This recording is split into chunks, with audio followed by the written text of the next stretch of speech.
আছে। প্রশ্ন যিনি করেছেন তিনি প্রশ্নটা লিখেছেন, আমি একটু আপনাদেরকে দেখাই প্রশ্নটা কেমন, আপনারাই পড়েন, নাম্বারটা না দেখাই, প্রশ্নটা একটু পড়েন। প্রশ্নটা হচ্ছে, এক ভদ্র মহিলা 20 বছর বয়স, কথাটা মনোযোগ দিয়ে শুনবেন, যারা আপনারা আছেন প্রায় 460 জন, একটু মনোযোগ দিয়ে শুনবেন এবং শেয়ার করবেন।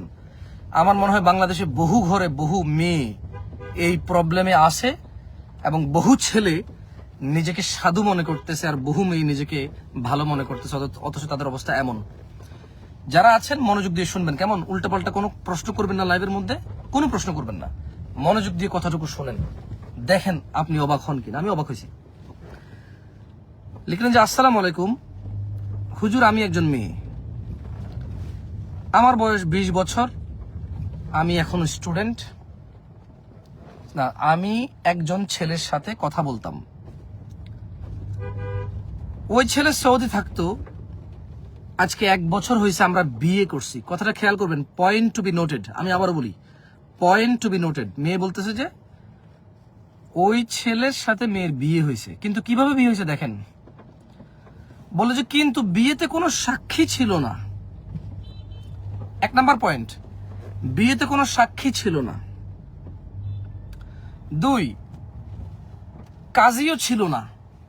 2 number point to be noted. 3, উনি শুধু, মানে ওই ছেলে যে সৌদিতে থাকতো, সে শুধু কাবা শরীফে গিয়ে, মানে ওই ছেলে কাবায়, বাইতুল্লাহ, আল্লাহর ঘরে গিয়ে 2 রাকাত নামাজ পড়ে আল্লাহকে সাক্ষী করে বিয়ে করছে। চিন্তা করছেন? 20 বছরের মেয়ে ইসলামে বিয়ের পদ্ধতি জানে না। প্রশ্নটা কিছুটা এমন হয়ে গেছে যে ফজরের 2 রাকাত নামাজে 3টা রুকু দিছে, 6টা সিজদা দিছে, অথবা ফজরের 2 রাকাত নামাজে রুকু ছাড়া সিজদা একটা দিয়ে কোনো বৈঠক টৈঠক না করে কেউ একজন নামাজ পড়ে ফেলছে।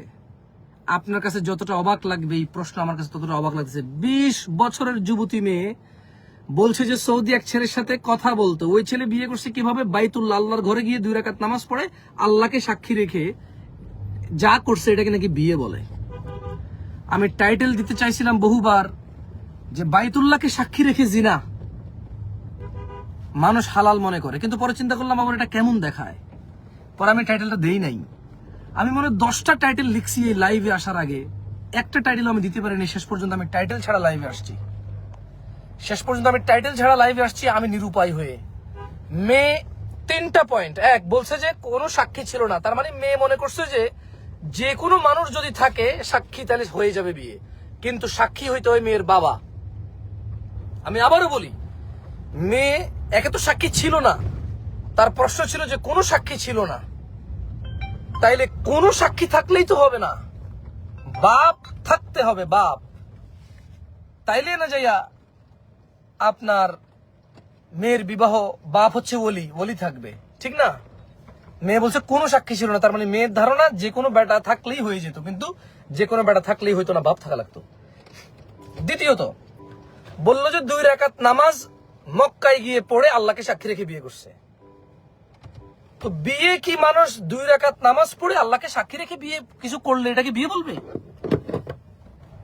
হ্যাঁ, এটাকে কি বিয়ে বলে? বিয়ে তো সাক্ষী থাকবে বাপ, বাপ তার মেয়েকে এত টাকা দেন মোহর ধার্যে ওই ছেলের কাছে, অমুকের ছেলে অমুকের কাছে বিয়ে দিবে, ছেলে কবুল করবে, গ্রহণ করবে, এটা হচ্ছে বিয়ে। কিন্তু হ্যাঁ, 1 প্যাকেট গোস্ত 2 প্যাকেট চাল দেন, তো এইটা হচ্ছে বিয়ে। কিন্তু সে বললো যে 2 রাকাত নামাজ মক্কায় গিয়ে পড়ে, বাইতুল্লাহ গিয়ে পড়ে তারপর আল্লাহকে সাক্ষী রেখে বিয়ে করছে, অথচ সেটা তো বিয়ে না, জেনা ব্যভিচার। তারপরে তার প্রশ্ন, পরে তার ফ্যামিলি জানাজানি হয়ে গেছে, জেনে যাওয়ার পরে ফ্যামিলি মেনেও নিছে।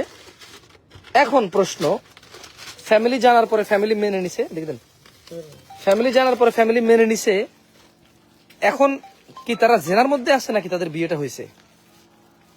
তার মানে সে নিজে অকপটে স্বীকার করলো যে বাইতুল্লাহ গিয়ে 2 রাকাত নামাজ পড়ে আল্লাহকে সাক্ষী রেখে তার তথাকথিত ধার্মিক হাজব্যান্ড তার সাথে জেনার সম্পর্ক স্থাপন করে, সেটা আমি বলি নাই। সে নিজে বলতেছে যে পরে তার ফ্যামিলি জেনে গেছে, জেনে জানার পরে মেনে নিছে, তো এখন কি তাদের বিয়েটা হয়েছে যেহেতু ফ্যামিলি মেনে নিছে, নাকি তারা জেনার মধ্যে আছে? একজন মানুষ যখন জেনা ব্যভিচারে লিপ্ত হয় কতটা জঘন্য হয়ে যায় মানুষ। আল্লাহর ঘর বাইতুল্লাহ যেখানে গিয়ে মানুষ সমস্ত গুনাহ সাফ করে আসে, সেই বাইতুল্লাহকে ব্যবহার করে জেনার ব্যবস্থা করে মানুষ। ছোট ভাই এবং বোন আমার, তোমরা যারা বিবাহের পূর্বে সম্পর্কে আছো, বিরত হও। তোমাদের ভাই আমি পরামর্শ দিচ্ছি, বিরত হও। অথবা তোমাকে এই জানা ব্যভিচার, এই বিবাহ বহির্ভূত সম্পর্ক যেটাকে তুমি প্রেম বলো, তোমাকে এমন জায়গায় নিয়ে ছাড়বে, তুমি মৃত্যু তো দূরের কথা, তুমি জীবিত থাকা অবস্থায় তুমি আফসোসে একটা সময় যদি কখনো তোমার হৃদয় আল্লাহর ভয় আসে, আলহামদুলিল্লাহ, তাইলে তুমি সেদিন বুঝবা যে তুমি কত বড় ভুলের মধ্যে ছিলা। দেখছো ওই ছেলে শুধু এই মেয়েকে পাওয়ার জন্য আল্লাহর ঘর বাইতুল্লাহকে ব্যবহার করলো, বাইতুল্লাহ গিয়ে 2 রাকাত নামাজকে ব্যবহার করলো। সে মহাপ্রতাপশালী, মহাপ্রজ্ঞাময়, পরাক্রমশালী রব্বুল আরশেল আযীম মানুষের প্রতিপালককে পর্যন্ত সে ব্যবহার করলো তার জেনা করার জন্য। সো তোমরা যারা বিবাহ পূর্বে বহির্ভূত সম্পর্কে আছো, বিবাহ, তোমরা এটাকে সিনেমা নাটক, তোমাদেরকে এটাকে প্রেম বলছে, তোমরা এটাকে প্রেম বলো।